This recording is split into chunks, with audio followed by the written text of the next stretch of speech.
میں سمجھتا ہوں کہ آپ یقین کیجئے کہ ایسے عناصر کو جو پاکستان کے نام پر، جو اسلام کے نام پر، جو انسانیت کے نام پر بدنما بغیرتی کا دھبا ہے، ان کو ہمیشہ کے لیے مٹا دینا چاہیے۔ یہ کوئی لاجک ہے؟ یہ کوئی تک بنتی ہے کہ آپ کسی کو اس طریقے سے اغوا کریں اور اس کو جبری طور پہ مذہب کی تبدیلی کروائیں؟ میں سمجھتا ہوں کہ ایسے لوگوں کے وجود پہ 1000 بار لعنت ہے۔ اب میں اس کے علاوہ کچھ نہیں کہہ سکتا۔ میرا سارے کا سارا یقین کیجئے کہ وہ جو سیاسی ٹیمپو تھا، میرا دل رو رہا ہے۔ میں نے اس بچی کو دیکھا ہے، ہم خود بیٹیوں والے ہیں، میں نے اس بچی کو دیکھا ہے، یقین کریں خدا کی قسم سے میرے آنسو آ گئے ہیں۔ اب کیا بندہ جو ہے نا، مطلب اس حوالے سے میں اس طریقے سے میرے دل کی آواز ہے، میرا کلیجہ جل گیا ہے۔ آ جائیں جناب اس بات پر کہ وزیر اعظم صاحب نے یہ کیا کہہ دیا ہے تقریر میں، اپنی ایک تقریب سے خطاب فرما رہے تھے۔ پہلے میں ذرا سنا دوں آپ کو، پھر اس کے بعد جو ہے نا اس سے آنورڈ میں اس پر بات کرتا ہوں کہ یہ کیا صورتحال ہے اور یہ کیوں ایسا ہوا ہے۔ یہ آپ ذرا سن لیجئے، اس کے بعد ہم بات کرتے ہیں اور میں کچھ آپ کو اندر کی باتیں بھی بتاؤں گا۔ آپ میرٹ کے اوپر لوگوں کو لے کے آئے، میرٹ کے اوپر انڈکشنز کریں۔ یہ جو بنا ہوا ہے جو سینئر ہے وہ اوپر آ جائے۔ اگر سینئر آپ کا بہترین چیف ایگزیکٹو نہیں بن سکتا تو جو بہترین ہے اس کو بننا چاہیے۔ اب آپ نے دیکھ لیا وزیر اعظم صاحب، پہلے آپ کو پتہ ہے نا وزیر اعظم صاحب کیا فرماتے تھے؟ وزیر اعظم صاحب اپنی متعدد تقاریر میں کہہ چکے ہیں کہ جی وہ مثال دیتے تھے حضرت عمر فاروق رضی اللہ تعالیٰ عنہ کی اور ان کی، اور حضرت خالد بن ولید کی، اور ان کی مثالیں دیتے تھے اور کہتے کہ حضرت خالد بن ولید بڑے بہترین جو ہے نا سپہ سالار تھے اور ان کو حضرت عمر نے ہٹا دیا، اور تو پھر کیا ہوا؟ پھر اس طریقے سے یعنی کہ ایک طرح سے وہ اپنی متعدد تقاریر میں بار بار میسج دیتے رہے، کسی کو کوئی دھمکی دیتے رہے، ہر کسی کو پتہ کہ کس کو دھمکی دے رہے ہیں۔ اسی طریقے سے وہ کہتے ہیں نا ہزاروں خواہشیں ایسی کہ ہر خواہش پہ دم نکلے، ٹھیک ہے نا، بہت نکلے میرے ارمان لیکن پھر بھی کم نکلے۔ بات یہ ہے کہ معصومانہ خواہشیں ہیں نا بہت ساری، اب وہ پوری نہیں ہو سکتی، حالانکہ پراگیٹو ہے، اپنا پرائم منسٹر کی ڈسکریشنری پاور ہے، لیکن وہ ڈسکریشنری پاور کو بھی استعمال نہیں کر سکتے، یا اگر ان کو پتہ ہے کہ اس پاور کو استعمال کرنے کے بہت سارے کانسیکوینسز ہو سکتے ہیں اور بڑے ڈائر کانسیکوینسز ہو سکتے ہیں، بہت سارے ڈینجرس کانسیکوینسز ہو سکتے ہیں، تو وہ اب کہہ رہے ہیں کہ جناب یہ کوئی ضروری ہے کہ سینئر موسٹ کو لگایا جائے، کہ آپ جو زیادہ کمپیٹنٹ ہے اس کو یعنی اپنے فارمولے بنا کے، کبھی وہ آپ کو پتہ ہے نا وہ کہتے ہیں کہ تمہاری تو شادیاں نہیں ہوں گی، تمہارے بچوں کی شادیاں نہیں ہوں گی، تم شادیوں پہ نہیں جا سکو گے، اور وہ تمہارے بچوں کو اسکول میں ہراس کیا جائے گا، ان کا مذاق اڑایا جائے گا منحرف اراکین کو، اور کبھی وہ اس طریقے۔ اصل میں مسئلہ میں نے آپ کو بتایا تھا نا، الحمدللہ میری ایک خبر سچی ثابت ہو گئی، میں نے آپ کو بتایا تھا نا یہ لڑائی کسی اور کچھ دو اور کے درمیان ہے، اور دوسرا میں نے آپ کو یہ بھی خبر دی تھی کہ وزیر اعظم صاحب ان کے جو دوست ہیں وہی ہمیں بتاتے ہیں۔ وزیر اعظم صاحب جو ہے نا ہمیں بتا رہے ہیں کہ بھائی بات یہ ہے کہ آپ کو میں بتاؤں کہ بھائی بات یہ ہے کہ صورتحال یہ ہے کہ اب اپنا وہ سمجھتے ہیں کہ میرے خلاف کنٹرول ٹاور کر رہا ہے، اور میرے خلاف کنٹرول ٹاور کے کون سے لوگ کر رہے ہیں؟ جو سب سے بڑے ہیں کنٹرول ٹاور کے، وہ سازش کر رہے ہیں۔ اپوزیشن والے تو ویسے ہی مورے ہیں، وہ ان کو وہ اپنی نجی محفلوں میں کہہ رہے ہیں، اور اس طریقے سے مطلب وہ جو ہے نا وہ ساری صورتحال۔ تو اب یہ کیا دھمکی ہے ان کو لگانے کی؟ بھائی میری بات سنیں کہ آپ کا پریروگیٹو ہے، میں نے کہا آپ کے ڈسکریشن ہے، ڈسکریشنری پاور ہے، آپ وہ استعمال کریں اور لگائیں، لیکن اس کے کانسیکوینسز ہو سکتا ہے کہ پھر بہت زیادہ اس طرح کے مسائل ہو جائیں کہ پھر مسئلہ ہو سکتا ہے خراب بھی ہو جائے، اور بھی بہت سارے تڑپ رہے ہیں بہت سارے، اور وہ بہت ساری چیزوں کے بارے میں نا وہ کہہ رہے ہیں۔ تو وہ اب ان کو پتہ ہے کہ یار یہ معاملات اس طرح سے سازگار نہیں ہیں، لیکن اپنی وہ بھڑاس نکال رہے ہیں، ٹھیک ہے نا، وہ دل کی بات زبان پہ لے آئے ہیں۔ ان کو پتہ چل گیا ہے کہ اب وہ صورتحال بہت ہی بگڑ گئی ہے۔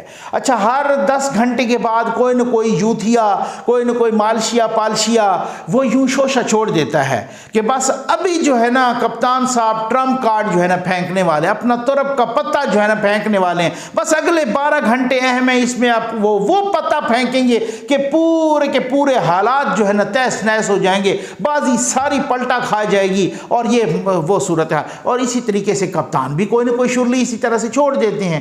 تو یہ بات یہ ہے کہ یہ خواہش تو معصومانہ ہے, لیکن اب اس کا پورا ہونا جو ہے نا اب تقریباً کہتے ہیں اگر ناممکن نہیں تو بہت مشکل ہو گیا ہے. اس میں پھر بھی کبھی بولیں گے, لیکن میں نے سپریم کورٹ آف پاکستان کا آج جو صدارتی ریفرنس کی سماعت تھی اس پہ بولنا ہے, اور وہ آپ کو بتانا ہے کہ جناب بات یہ ہے, صورتحال یہ ہے کہ صدارتی ریفرنس کی آج سماعت ہوئی. اس میں اچھا 2-3 باتیں بڑی اہم ہوئیں. اس میں ایک تو یہ ہوئی کہ یہ جلسے کے بارے میں بات ہوئی, جلسوں کے بارے میں. ڈی چوک سے جلسہ ہٹ گیا ہے حکومت کا. اچھا باقی ان کا اپوزیشن کا بھی کہیں اور جگہ ہوگی تو اپوزیشن یا حکومت کا بھی کوئی پریڈ گراؤنڈ. اب وہ خفت چھپانے کے لیے میں دیکھ رہا تھا فیصل جاوید صاحب کا ایک وہ ٹویٹ, اور وہ کہہ رہے تھے, فرما رہے تھے کہ بھائی جو ہے نا اپنا ویسے بھی ڈی چوک بڑا چھوٹا پڑ جانا تھا اور ہمیں بڑا گراؤنڈ چاہیے. اچھا چلو ٹھیک ہے.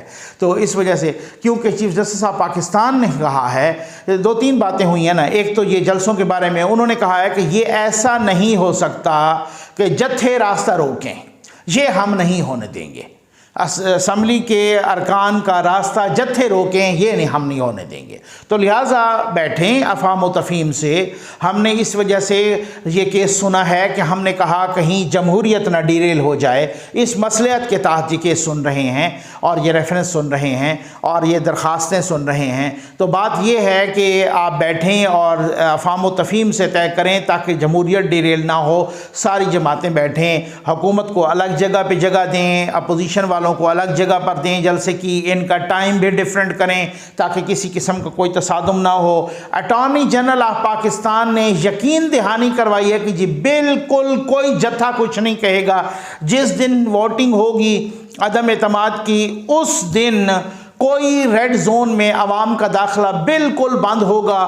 ہر کسی کو اپنا پورا حق ہوگا. میں آپ کو یقین دلاتا ہوں اس یقین دہانی پر یہ تو بات ہو گئی ختم. ٹھیک ہے جی. اور دوسرا وہ سندھ ہاؤس پہ حملہ, اس کا بھی اٹارنی جنرل نے کہا کہ جی میں اس کی مذمت کرتا ہوں, انتہائی غلط کام ہوا ہے, اور وزیر اعظم صاحب نے بھی اس کی مذمت کی ہے اور اس پر کہا ہے کہ جی یہ ایسا نہیں ہونا چاہیے. تو چیف جسٹس صاحب نے فرمایا کہ جی امید ہے کہ حکومت بھی اس کی مذمت کرے گی. اب وہ کرتے ہیں یا نہیں کرتے, کیونکہ ایسا تو نہیں ہے کہ بھائی اتنی ساری چیک پوسٹیں اگر پھلانگ کے وہ جو ہے نا چند لوگ چلے گئے ہیں اور انہوں نے وہاں پہ اودھم اور دھما چوکڑی مچائی ہے, تو یہ تو اب پتہ نہیں وہ مذمت والے تھے یا پتہ نہیں کیا وہ خود ہی کرانا چاہ رہے تھے مرمت, یا جو کچھ بھی ہے وہ ایک الگ بات ہے. پھر اس کے بعد آج جناب ریفرنس پر, تو ریفرنس پہ بڑی امپارٹنٹ باتیں ہوئی ہیں اور کنکلوژن یہ ہے کہ اس پر لارجر بینچ بن گئی ہے, اور میرا خیال ہے یہ 5 رکنی بینچ بنے گا. آج تو جسٹس منیب اختر صاحب تھے ساتھ